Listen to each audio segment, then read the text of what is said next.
That is incorrect, you peasant. This is not a 26-year-old Maybach or Rolls-Royce or BMW 7 Series. See, you wouldn't know that if you live outside of Japan. But if you do happen to live there, then you know this car is synonymous for being the transportation of choice for the royal family and business executives and mob bosses. And now, it's even the transportation of choice for a 23-year-old dumbass with a camera named Jake. This is the Toyota Century. This is even the fancier L or long wheelbase version. And it's the ultimate, the pinnacle in luxury from Toyota. It's actually called the Century because the founder of Toyota was born in 1867, and when the first Toyota Century came out, it was 1967. So the name Century was to commemorate 100 years of him and Toyota being in business. That also means that this body style, which came out again in 1967, ran for 30 years, ending in 1997. A great year. Now, the Century was built to transport the wealthiest and highest profile people Japan had to offer, and it's even still built to this day. And as an ultra luxurious vehicle, that must mean it's large and it's comfortable, right? Let's climb in then.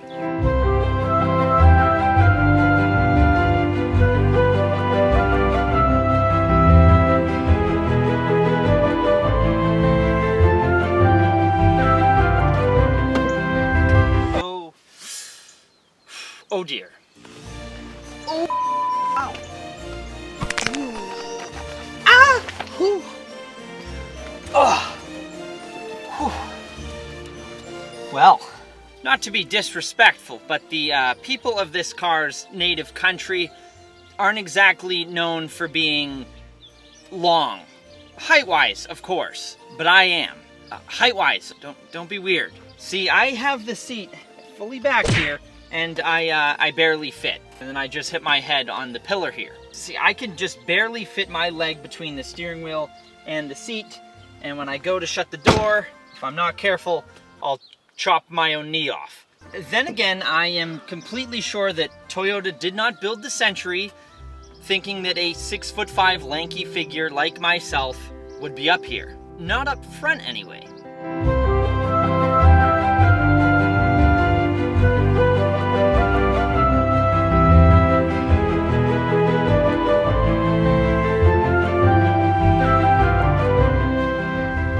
Luckily, this wasn't a car where they really cared about who was driving. It more mattered who was in the back seat. So once we climb in the back here, all of our legroom troubles go out the window, or through the seat, some would say.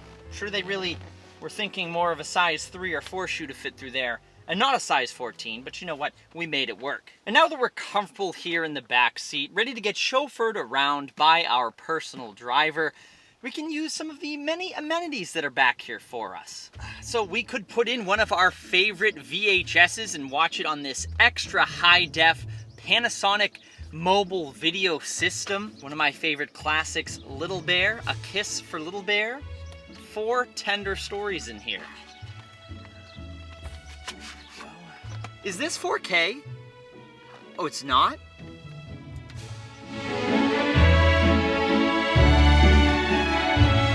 Now this is 1995, so we can't just pull out our cell phone that has more computing power than this entire vehicle and take a selfie to see how we look as we head to our business meeting, or to break the legs of the guy that owes us money.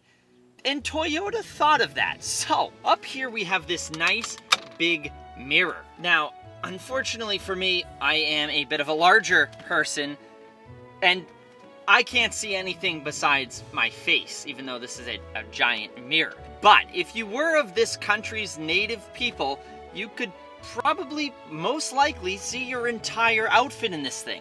But you could also use that mirror to see if you're being followed. Some other notable features back here, we do have a little trash box that comes out just like that. And thank God it's labeled trash box in English, because otherwise I would have no idea what that was supposed to be. But of course, how can you forget about the massaging seats back here, which actually feels more like a 6-year-old kid named Kyle kicking the back of your seat 34F on your Spirit Airlines flight to Disney World. Definitely no happy ending with this one. Now, one of the other funny parts is that up here on the ceiling is where you control, oh, you can hear my voice. But up here is where you control your massaging seat for the back passenger. And this one, of course, is for the other passenger. But the strange thing is down below here, you control the massaging seat for the passenger. Meaning you could just be very annoying and just keep their massaging seat on the entire time on full blast. Why would they ever give someone that power? Now, back up here on the ceiling, put our little mirror away there, we have all the controls to move the front seats. So if the person in the front seat's kind of pushing their limits, they're sitting a little far back and you don't like that because you're the king in the back seat, press of a button and we can take care of that. You can slide it forward and backwards, as well as recline it forwards and back. And last but not least, one of the coolest features about the back seat here, you have this standard, standard center console that folds down, okay? Pop it open, and you have many, many buttons. So at the top here, you have all the controls for your rear air conditioning. That's right. You can see all of it back here. The rear seats have their own air conditioning unit. And the cool thing is it's faced forward.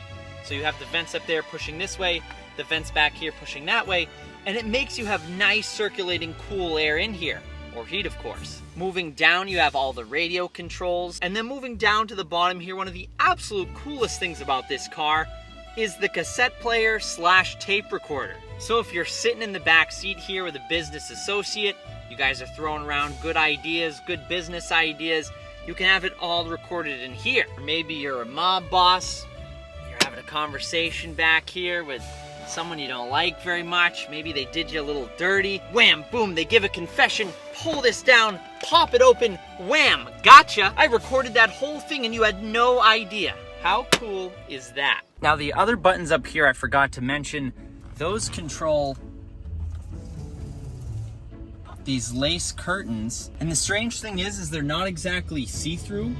They're lace so you can see through them, but it gives you a little bit of privacy. Now back up front here, as I showed you on the passenger side, that seat is massaged as well as the rears. And back on the driver's side in front of you is a completely digital dash. It's very cool, very retro, and the only analog gauge on there, of course, is the odometer, showing 52,000 kilometers. That's around 33,000 miles. Moving over to the center control stack, of course, we have air conditioning, microprocessed automatic air conditioning. Toyota will tell you that's personally my favorite type of air conditioning, is the microprocessed automatic air conditioner. Processed like my favorite foods. It's weird because every other button is labeled in Japanese writing and there's just random words in English scattered all over the place. But the absolute hands down coolest thing about this air conditioning is the oscillating vents up on the dash. Now this is such a genius idea. I don't know why more car manufacturers don't have this in their cars. It does such a better job about dispersing air instead of keeping the vent aimed at one single part of your body and freezing that body part off. Now the older Toyota Centuries did have a bench seat up here. This one has the center console with, of course, the VHS player taking up quite a bit of room, but it's working perfectly as an armrest for talking to a camera. So up front here we do have 2 individual seats. Of course, room for 3 in the back, so this is technically a 7-seater, 2 up front, 3 in the back, and then about 2 in the trunk. Now when these things first came out, you actually had to be invited to buy one. They only built around 200 of these a year, so that meant the top 200 guys in Japan, well, they were getting one. Business officials, emperors, and mob bosses. And as they came into the used market, other people got their hands on them. So of course these were junior business associates and junior mob bosses. Now down below by my left knee, the Century even has sport mode. Kind of odd. Let's press those and see if anything happens.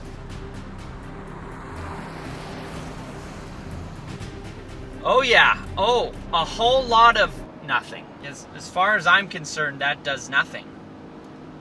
Nothing at all. Now I know the engine compartment in this Toyota Century Looks like an old Jaguar with all these vacuum hoses and those lines. What powers this is a 4-liter V8 producing a blood-curdling, wait for it, 190 horsepower. But that's in part to Japan's gentleman's agreement among car manufacturers to not advertise higher horsepower ratings in order to minimize car accidents, as well as the fact that they didn't want the Century to be some quick performance sedan. They just wanted it to be smooth.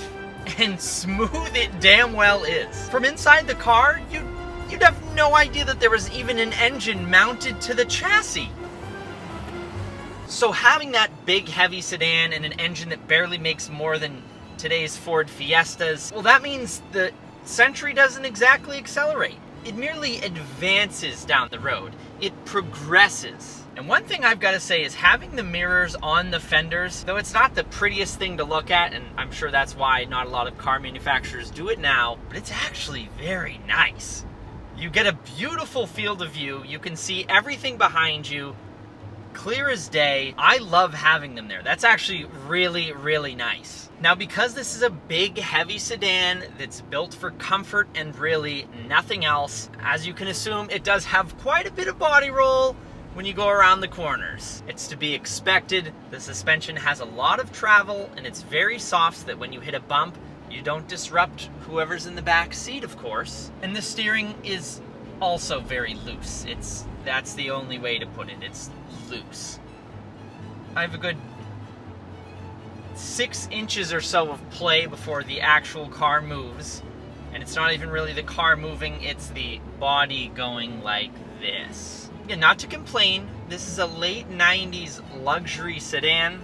You can't expect it to have Lamborghini Huracan-like steering. It fits the car perfectly. And another thing that I've noticed while I'm driving this is the amazing field of vision that I have in here. There's a lot of glass, and if you don't have the women's underpants covering the rear window, you can actually see everything very, very nice for such a big sedan. Just straight away, let's give it a little bit of gas.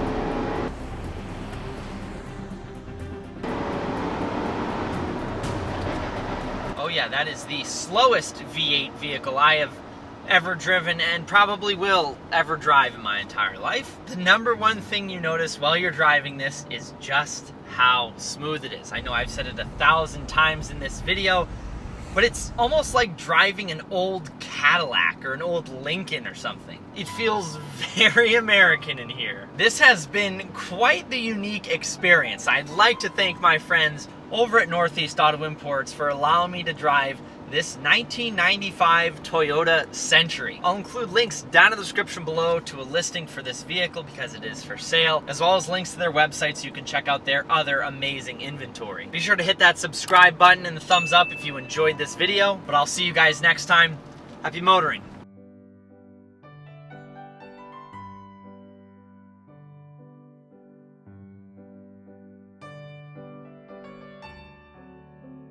Oh yeah, there's that soft suspension. Whoa! It's like driving my Jeep.